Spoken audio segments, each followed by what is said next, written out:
Hola mundo jurídico, he aquí Kevin Moreno en un nuevo video para nuestro canal de YouTube. Sean todos bienvenidos.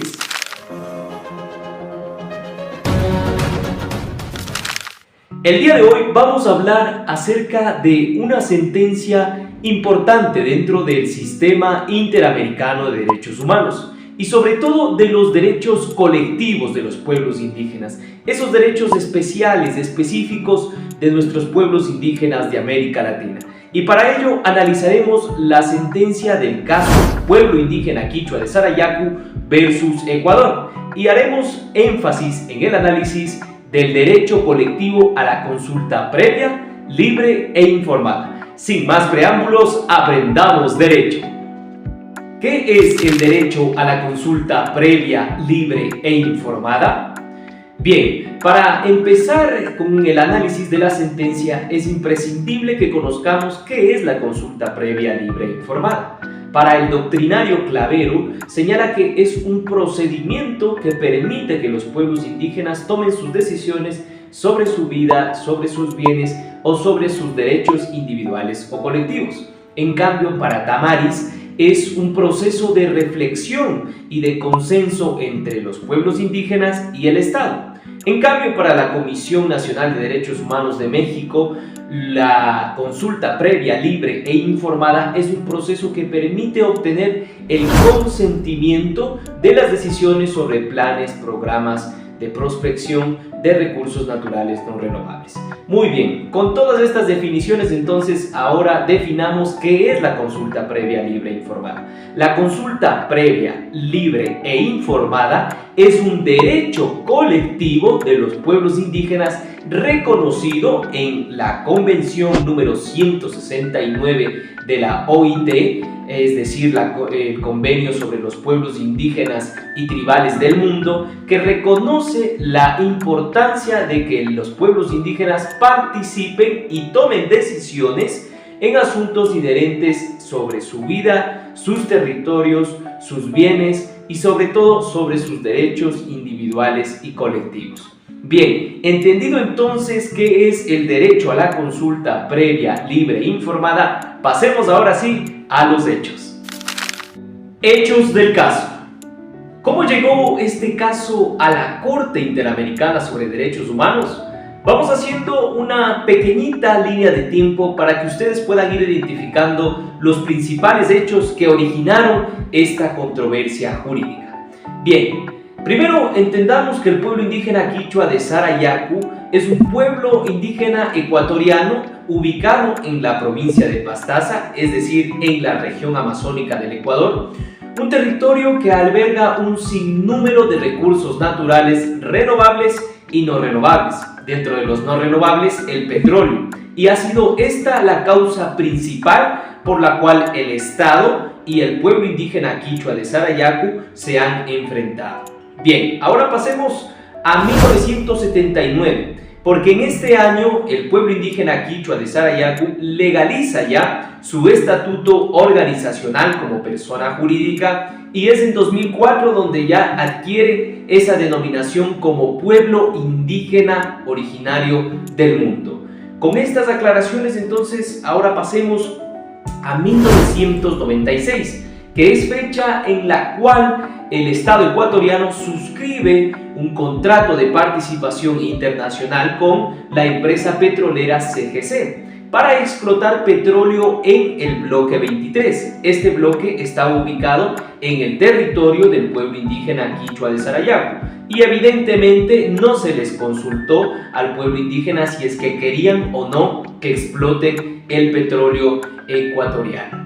Muy bien, entonces con estas aclaraciones ahora pasemos al año de 2002, porque en el 2002 inician estas jornadas de protestas del pueblo indígena quichua de Sarayaku con la estrategia denominada los campamentos por la paz y por la vida, donde los pueblos indígenas iniciaron una serie de protestas, movilizaciones, campamentos, no se retiraron de los territorios, hubieron enfrentamientos armados inclusive entre el ejército ecuatoriano y los pueblos indígenas, pero esto determinó acciones judiciales. En ese mismo año se presentó en aquel tiempo una acción de amparo constitucional, o lo que hoy se llama acción de protección, para defender sus derechos, para pedir que se haga una evaluación de sus derechos colectivos. Sin embargo, estos pueblos indígenas no fueron tomados en cuenta por el Estado ecuatoriano,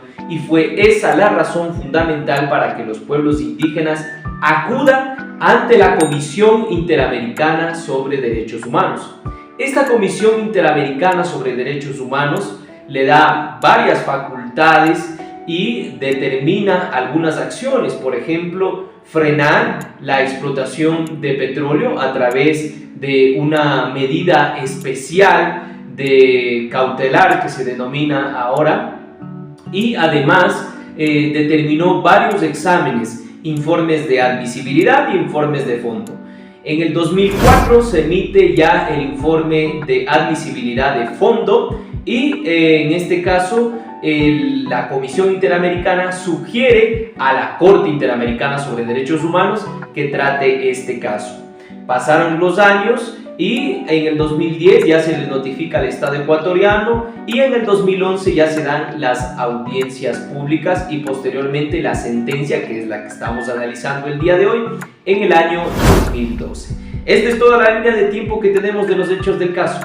Ahora sí, vamos a analizar esa parte medular sobre el derecho a la consulta previa, libre e informada.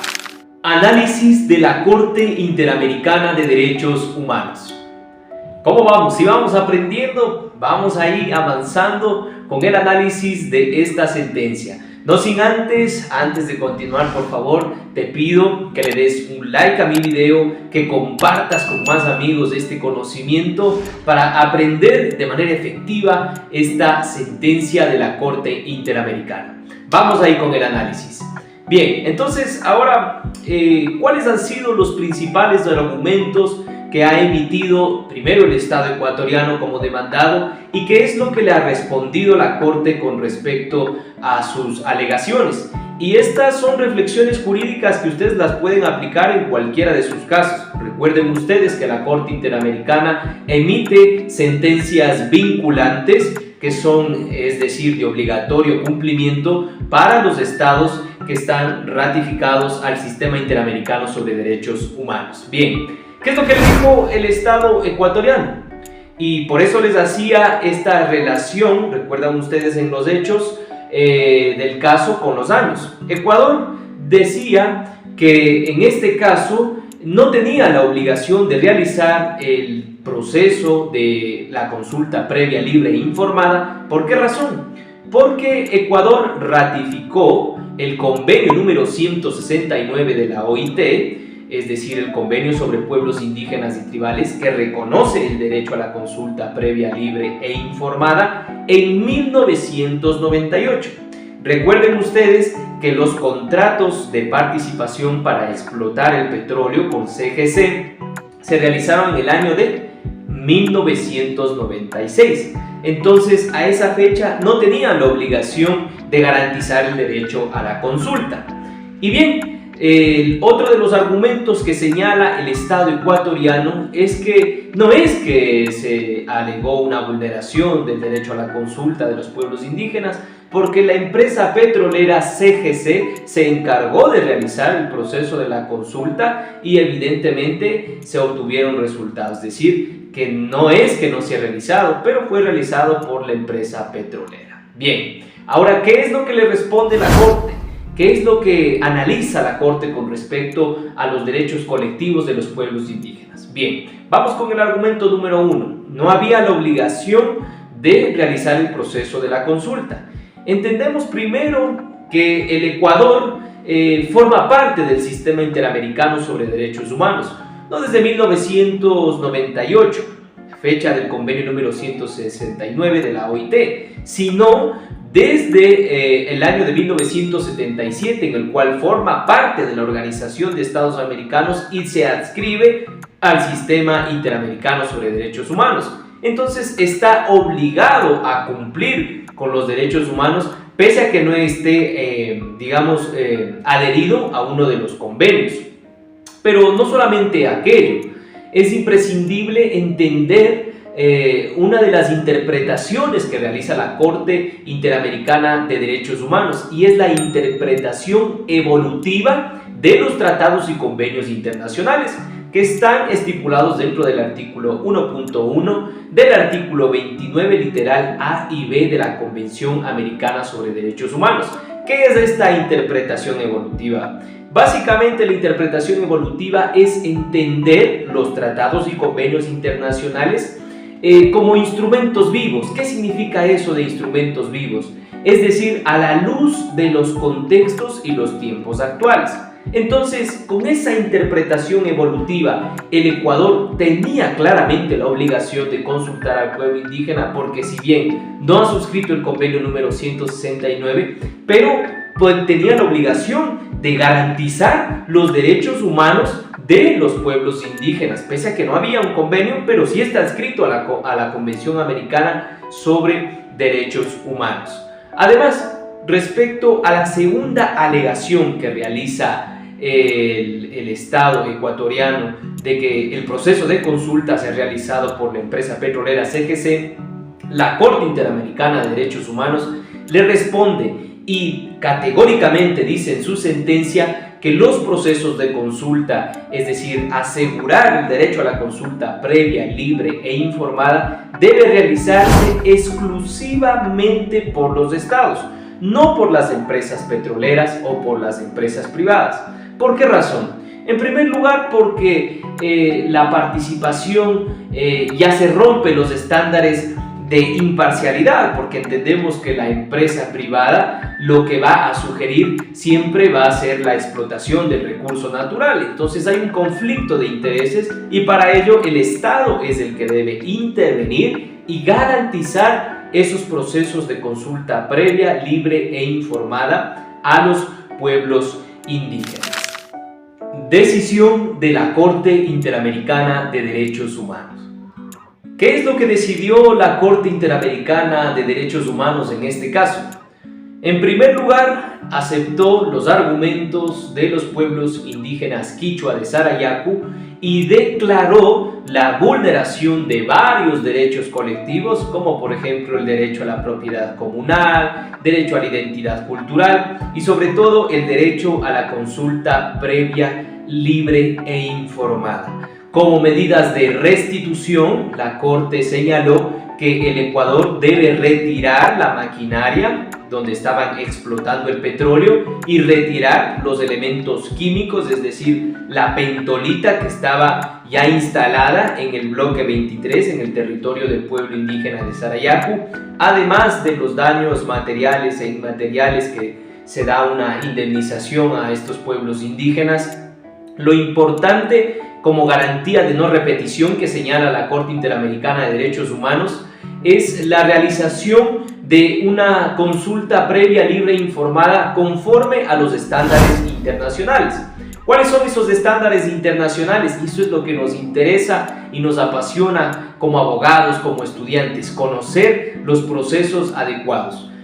La Corte Interamericana de Derechos Humanos señala que la consulta debe cumplir el estándar internacional de ser previa, de ser libre, de ser informada, de tener una adecuación y accesibilidad, de realizarse bajo el principio de buena fe y de tener un estudio de impacto ambiental. No vamos a entrar mucho en detalle en estos estándares. Si ustedes desean, puedo hacer otro video más explicando estos estándares para que ustedes puedan entender. Bueno, esos son básicamente los estándares internacionales de consulta que ha señalado la Corte Interamericana sobre Derechos Humanos y lo que decide con respecto a este caso imprescindible para conocer sobre los derechos colectivos de los pueblos indígenas de América Latina.